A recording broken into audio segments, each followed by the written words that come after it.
So this is after about a week since trying to reestablish old routine behaviors and events that I used to do when I was in a better groove, or what I feel like was a better groove, bodybuilding. And because I've never really stopped working out at any point in my life, no matter what I was doing, I've maintained at least some muscle mass.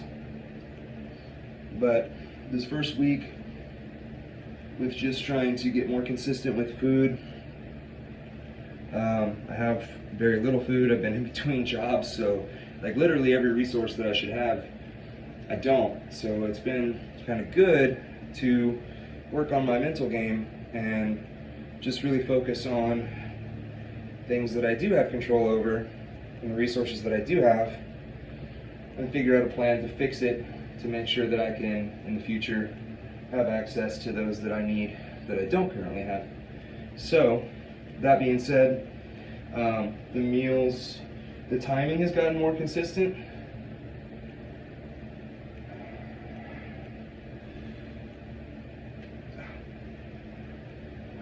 Cramping.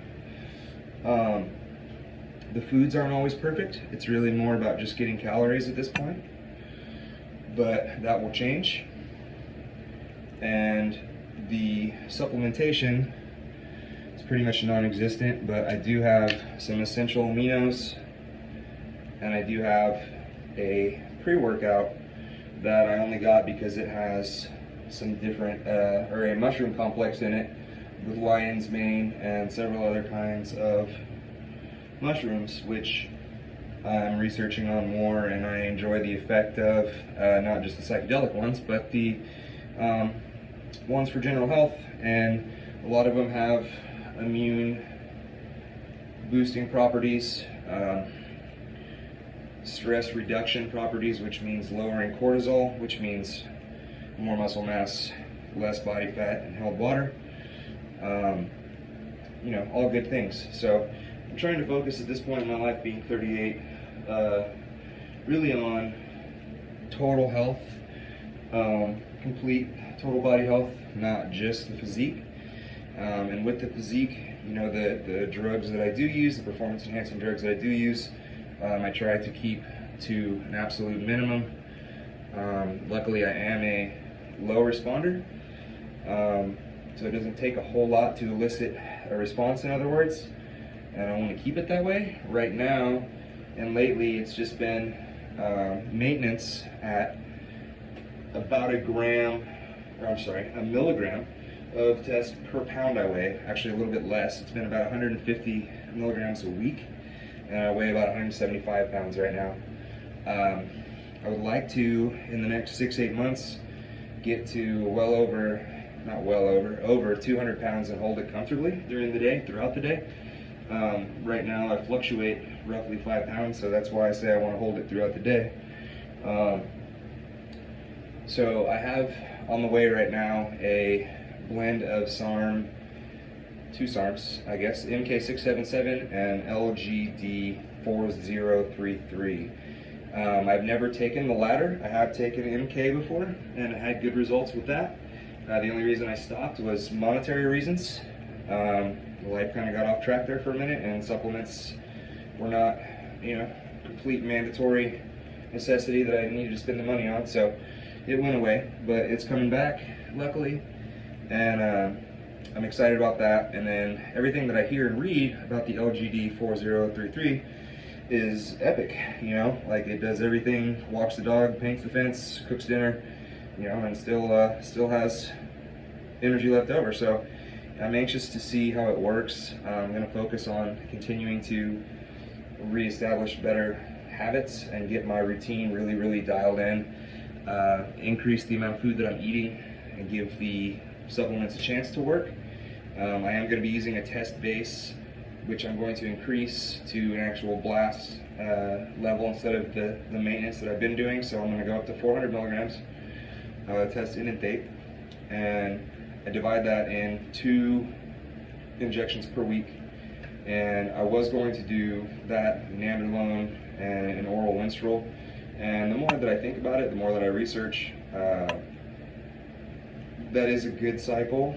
I think that potentially I could do the same amount of growing or achieve the same results without the harm on my liver from the oral, without potential NOR19 side effects from the DECA. So I was going to run testosterone and DECA at 0.5 gram each, which is higher than I've ever done any 2 compounds before, and then the winstrol about 30 to 50 milligrams a day, only for about 6 weeks time. So instead of that, I'm going to do the SARM I told you guys about, the blend, and I'm also, if I add anything else at this point, it's going to be proviron, which is really just to make more out of the androgens that I will have available, since it does help with the receptor sensitivity, and also it helps with a number of things. You know, it helps with just basically male fertility, or your junk working better, I guess. So your sex drive and libido and just sexual function all are going to improve. The benefit you get from other supplements and androgens that you are taking is going to improve. It does have a little bit of a hardening effect if your body fat percentage is low enough and you're doing some cardio.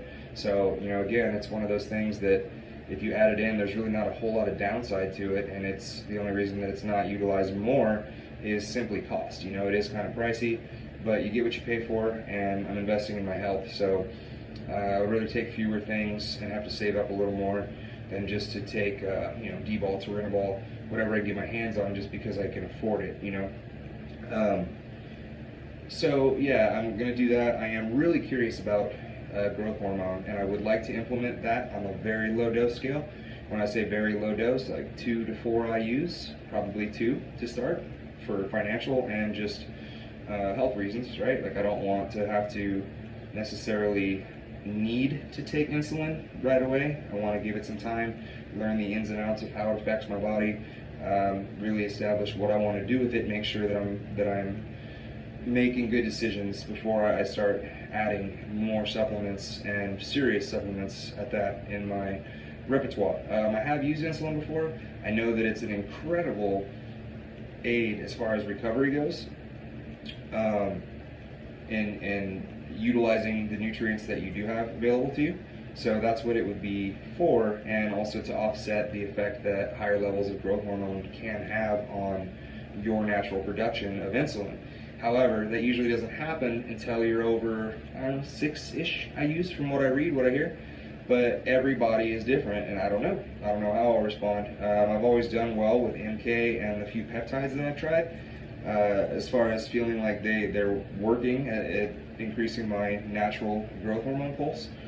And I know that from watching my peers, when they started utilizing growth hormone even at small levels, is really when their physique just took on a whole nother look. You know, like they were already really good and looking fantastic and making improvements, but it just took them to another level and a completely different look with their physique, even at relatively low doses of growth hormone. It's just the synergy that happens when you add it in conjunction with testosterone and maybe insulin, but, you know, at least a few anabolic and androgenic supplements.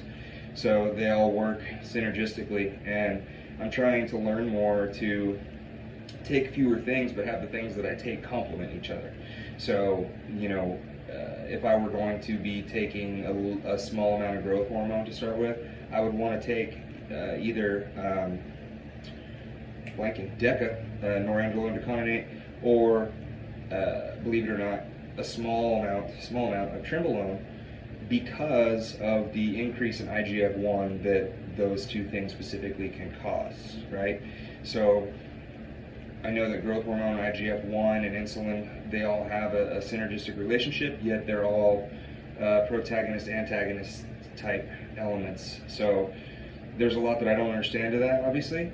There's a lot that a lot of people don't understand to that. It's a pretty complex pathway, or pathways, but I do know that it is responsible for incredible hypertrophy and pretty insane workouts from what I've heard from people, rest in peace, like Rich Piana, and those who have talked about their experiences with things like IGF-1 and other peptides. So that's all stuff that's going to be coming in the future. Right now, it's just kind of staying focused on reestablishing good lifestyle choices and habits, making sure that the things that I am in control of, I'm doing perfectly, and helping people, having people help me stay accountable for those things, the posing, the cardio, eating correctly and enough,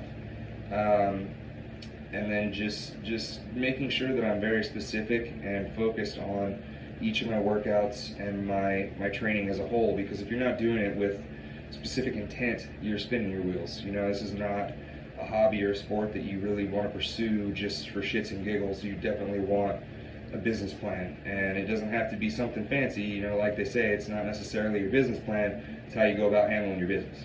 So it could be that you have pretty modest goals as far as bodybuilding and what you want to do with it, but you want to make sure that you do each of those tasks and set out to accomplish each one of those goals so damn well that they just can't ignore you in the meantime.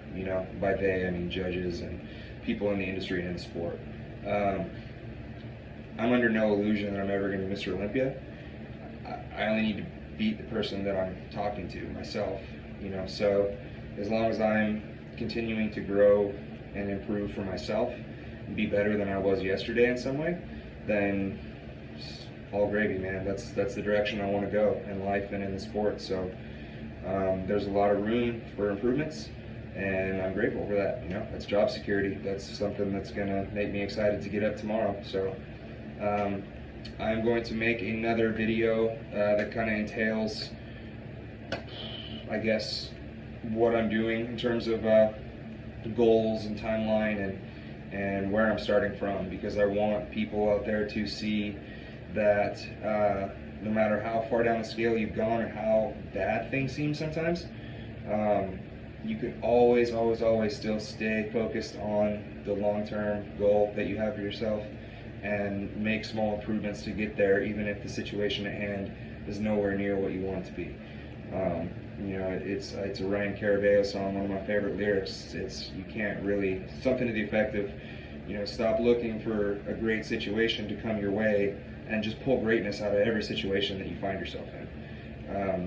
The situation and the variables, they're never going to be perfect. You're never going to be fully ready. It's never going to be time. You just have to make that decision that no matter what is happening on the day the opportunity presents itself, you're down for the cause and you're going to take it. No matter how hard it might seem or how impossible it might seem, you're going to rise to the challenge and find a way. And I guess that is really something that bodybuilding has taught me inadvertently. I didn't realize it was doing it, but sometimes you have to be bigger than your problems, and you just have to ask yourself what's important to you and what's not, and what's going to matter tomorrow, and what would matter if the world was going to end tomorrow, and what's not. What's really that worth getting worked up over, or not. Where are you putting your interests and your energy, basically. And making sure that you feel good about those choices, and feeling good about them consistently is key for me, at least. I have to feel good about my purpose and my effort in life, because if I don't, then I'm not a happy camper, and I'm my own worst enemy, man. My adversary is right between these big old satellite dish ears, man. My brain can be an amazing tool, but also make me an amazing tool sometimes. So I really have to, stick around the winners, be around people that are gonna tell me the truth when I ask them, tell me when I'm acting the fool, and just stay humble enough to listen to those people, man.